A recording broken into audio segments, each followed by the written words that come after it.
Bueno, pues soy un libertario.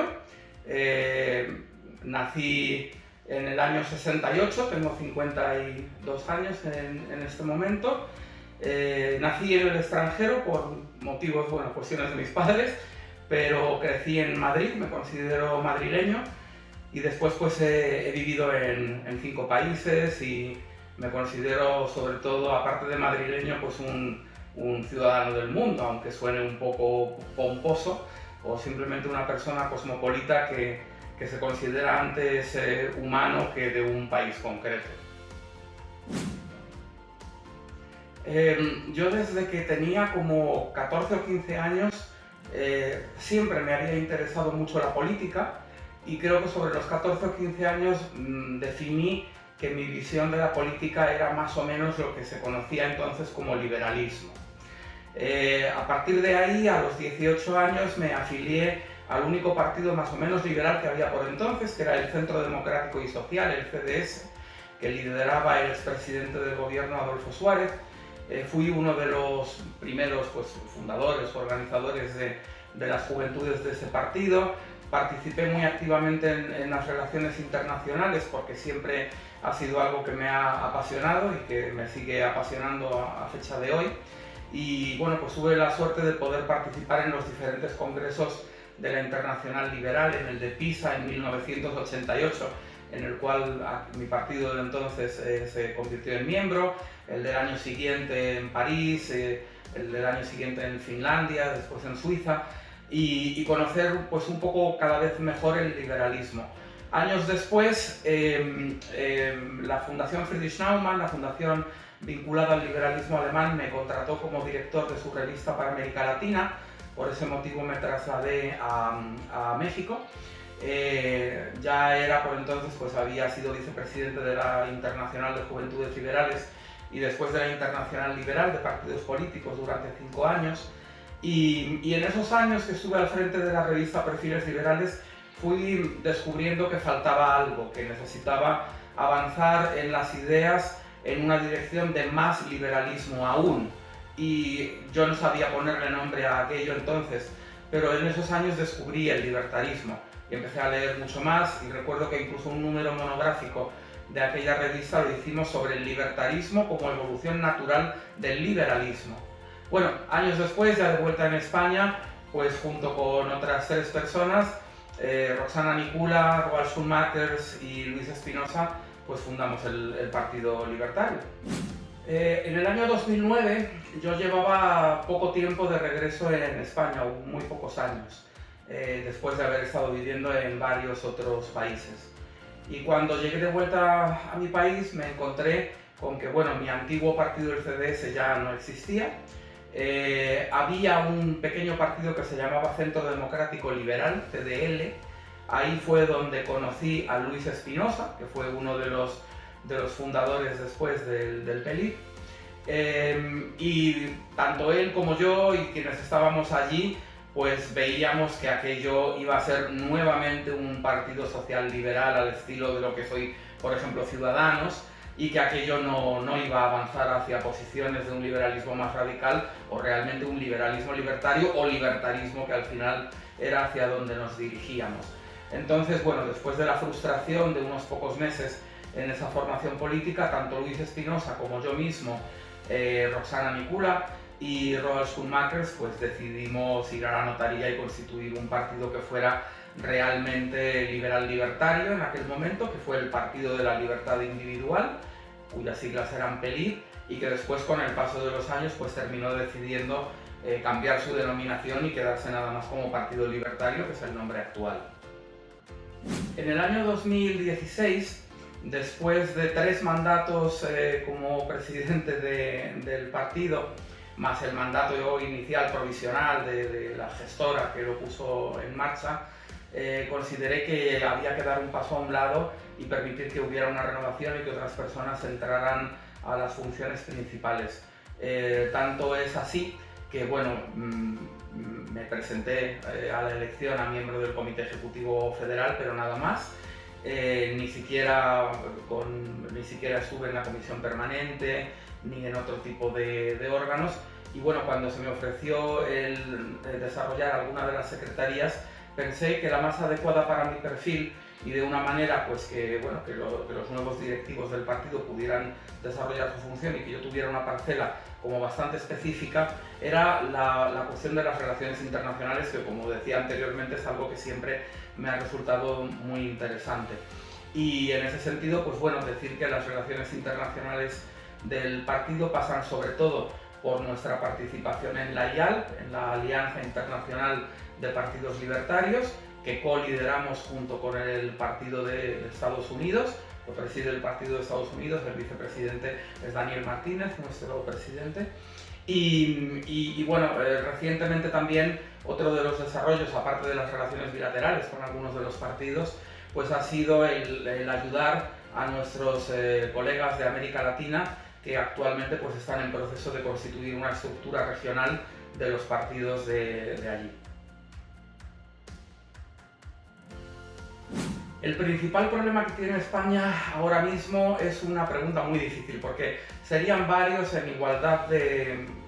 rango, digamos, ¿no? Pero yo creo que un problema que a mí personalmente me duele y me preocupa bastante es el problema territorial, en el sentido de que yo, bueno, pues como libertario soy una persona muy federalista, que creo en el autogobierno de abajo hacia arriba y no en el gobierno impuesto de arriba hacia abajo, con lo cual pues me gustaría que las comunidades autónomas e incluso las provincias, si se rescataran como por ejemplo pasa en el País Vasco, donde tienen incluso haciendas propias, etc. En cualquier caso, los territorios tuvieran un mayor grado de autogobierno, y que al mismo tiempo problemas pues como el que vimos el 1 de octubre de 2017, con aquel proceso de secesión abrupta y con la reacción que hubo por parte del Estado, se pudieran canalizar de una manera sensata mediante cauces como los que hemos visto que países como Bélgica respecto a Flandes, Finlandia respecto a las Islas Aland, Gran Bretaña respecto a Escocia o Canadá respecto a Quebec han ido poniendo sobre la mesa. Lo que se llama en Canadá una ley de claridad, que de alguna manera sacaría ese problema de la ecuación y haría que las relaciones dentro de la sociedad pues fueran menos tensas de lo que han llegado a ser aquí. Si tuviera delante de mí a Pedro Sánchez, lo que le diría es que es un oportunista y que es un traficante de la política, porque es una persona que con tal de llegar al poder ha sido capaz de vender una y otra vez los ideales que supuestamente tenía, tanto en las diferentes contiendas internas de su partido como después para llegar a la Moncloa.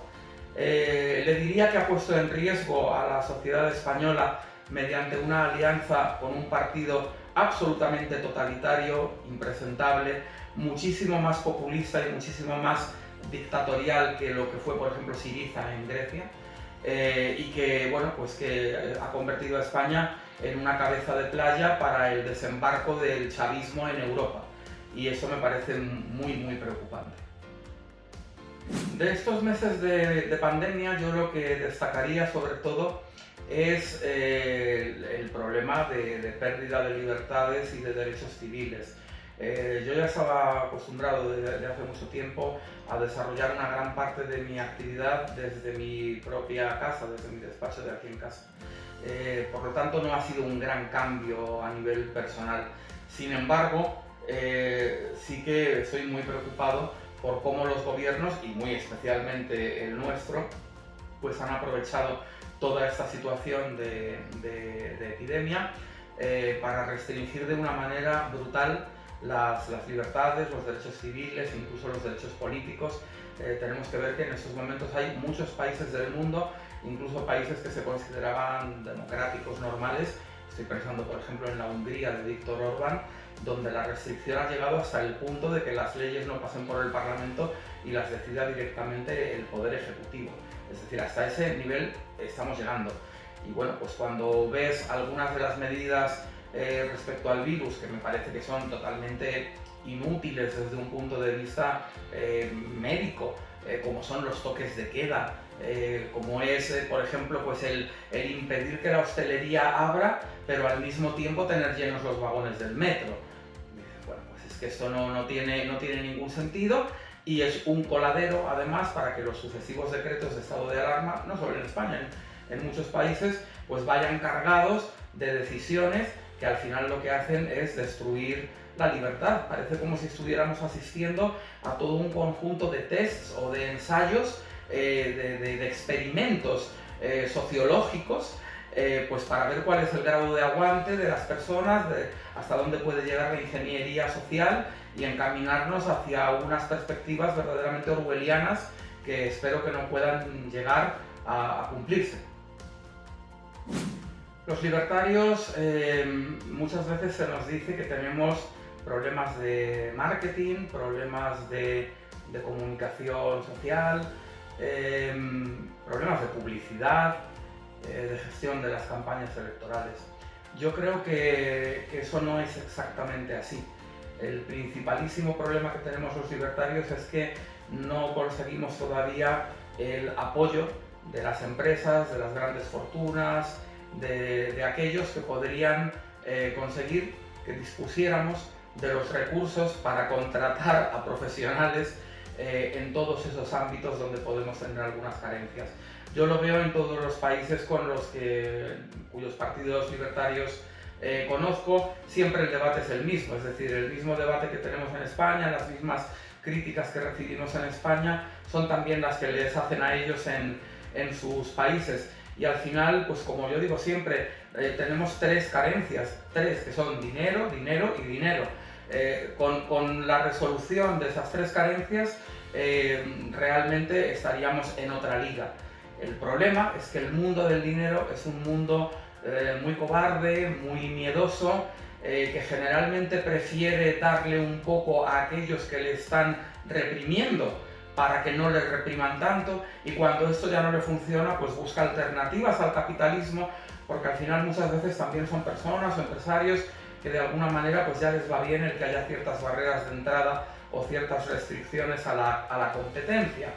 Por lo tanto, nosotros tenemos que ser mucho más hábiles que otras ideologías o que otras corrientes de pensamiento desde nuestras organizaciones y desde nuestros partidos políticos a la hora de tratar de seducir a ese tipo de personas, de ponernos en valor y de poner en valor lo que hacemos y la importancia del programa político o de la estrategia política que queremos llevar adelante. Y bueno, tenemos ejemplos de países donde esto empieza a funcionar. Hay un pequeño partido en Brasil que ya tiene representación en los parlamentos de varios estados, incluso creo que a nivel federal. Empieza a haber, hay casos, por ejemplo, hemos tenido pues, el alcalde de la capital de uno de los países bálticos, hemos tenido algunos eurodiputados de Eslovaquia. Es decir, yo creo que de alguna manera lo podemos conseguir, pero necesitamos ser sobre todo solventes en nuestra imagen, trasladar profesionalidad, trasladar que no somos unos frikis ni unos outsiders de la política, tener hambre política y ser capaces de actuar en paralelo a como cualquier otro político lo haría desde la perspectiva de quienes nos vayan a apoyar, sobre todo económicamente, aunque luego lo que cambie, obviamente, sean las ideas y el programa que queremos llevar a cabo. Pero muchas veces lo vemos también en Estados Unidos, pues algunos de los libertarios, no sé por qué, van con un aspecto o con una manera de expresarse, incluso con una vestimenta, etcétera, que algunas veces puede llegar a asustar a aquellos que deberían apoyarnos. Y yo creo que eso es un error, que tenemos que ser muy diferentes en nuestras ideas, pero confiables, candidatables, presidenciables en nuestra expresión, en nuestro aspecto, en la manera en que nos expresamos, en nuestros documentos, en nuestros pronunciamientos públicos, ¿no? ¿Crees que nos falta profesionalidad? Yo creo que en general, y no pienso en el partido español, sino en general en el movimiento libertario en todo el mundo, Tenemos, afortunadamente, un porcentaje altísimo de gente muy joven, lo cual nos da muchísima perspectiva, mucha frescura, nos da empuje y nos da ganas, ímpetu, pero que al mismo tiempo también pues deberíamos quizá hacer un esfuerzo por ser creíbles, por ser más creíbles en la sociedad. Quizá ese es uno de los problemas que veo a vista de pájaro pensando en los diferentes partidos libertarios de todo el mundo. Y en ese sentido, por ejemplo, creo que lo hacen muy bien los amigos del Partido Libertario ruso, y precisamente en medio de la situación tan terrible de persecución, incluso física, que sufren a diario. Para mí el libertarismo es lo simétricamente opuesto al autoritarismo. Y el autoritarismo cursa en esta humanidad nuestra, hasta donde la hemos llegado a conocer ahora, mediante una macroinstitución que es el Estado. Entonces, para mí el libertarismo es la política de la libertad, la contrapolítica, la política que lo que hace es adelgazar las instituciones y las administraciones públicas y tratar de restringir la capacidad coercitiva que ese macroestado tiene sobre las vidas de las personas, ya sea en el ámbito económico, en el ámbito moral, en el ámbito cultural, en el académico o en cualquier otro. Yo creo que el libertarismo de aquí a 10 o 15 años en todo el mundo va a ser una fuerza mucho más relevante y más conocida, porque fijaos, lo que sucede es que en las últimas 7 décadas, en el paradigma político, el paradigma de gobernanza política de las sociedades desarrolladas actual después de la Segunda Guerra Mundial para acá, lo que hemos tenido ha sido un crecimiento continuo del Estado. La socialdemocracia, que era una especie de estatismo blando o de estatismo amable, con rostro humano, lo que ha hecho ha sido ir poco a poco fagocitando todo lo que tenía a sus lados. Hoy en día, el liberalismo clásico que hay en países europeos, incluso en el gobierno y tal, o la democracia cristiana o el conservadurismo o el socialismo un poco más a la izquierda, en realidad todos ellos se han ido integrando en una especie de gran socialdemocracia generalizada y transpartita que de alguna manera pues ha sido el modelo, el paradigma que hemos tenido durante todo ese tiempo. Ese modelo está agotado porque está basado en promesas que solamente se sostienen con deuda. Cuando el ciclo económico cambia de una manera abrupta y pasa del auge ficticio basado en deuda a la caída, a la recesión,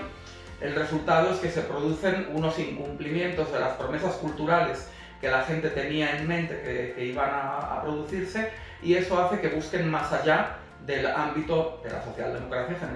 generalizada y transpartita. ¿Y a dónde van entonces? Pues es muy interesante, porque hasta ahora han estado yendo a los revivals de ideologías ya superadas que fueron terribles 100 años atrás. Se han ido a un retorno del comunismo edulcorado que al principio traía un disfraz y unas vestimentas, unos ropajes nuevos, y ahora se están yendo también al nacionalpopulismo que intenta ser nuevamente pues el fascismo disfrazado, recompuesto, con una identidad nueva, más amable, con otros ropajes y otros disfraces. Pero todo eso va a pasar, porque evidentemente ni el nacionalpopulismo de extrema derecha, ni tampoco el neocomunismo estilo Podemos no son la solución al problema. También se basan en un sistema de gran Estado y de deuda. Entonces, yo creo que lo que va a suceder es que ya no hay más alternativas, porque en el momento en que descartas la socialdemocracia general que conocemos y las alternativas de más Estado ya no funcionan, o ya se les ve el plumero, ya se ve que no son la solución, ¿qué queda? Pues lo que queda es ir en la dirección contraria, no hacia más Estado, ni por la derecha ni por la izquierda, sino hacia menos Estado. Y ahí es donde tenemos que estar preparados los libertarios para recoger ese testigo cuando llegue, porque no tengo duda de que va a llegar.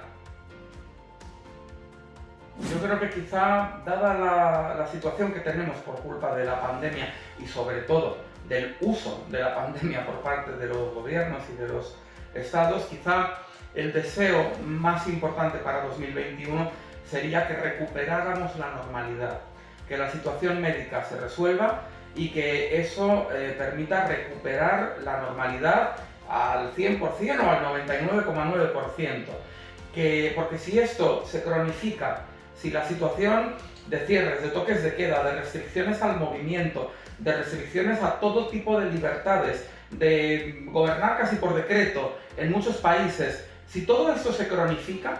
la pérdida de libertad que tenemos es tan grande que no quiero ni pensarlo. Con lo cual, ojalá que 2021 sea el año en el que termine esta extrañísima crisis iniciada en el 2020. Hay muchos libros que podríamos recomendar para iniciarse en el libertarismo. Por ejemplo, en la parte de la economía, pues tal vez la economía en una lección de Henry Hazlitt sea muy fácil y muy asequible para que las personas puedan llegar con facilidad a nuestras ideas por el lado económico. Pero me gustaría recomendar dos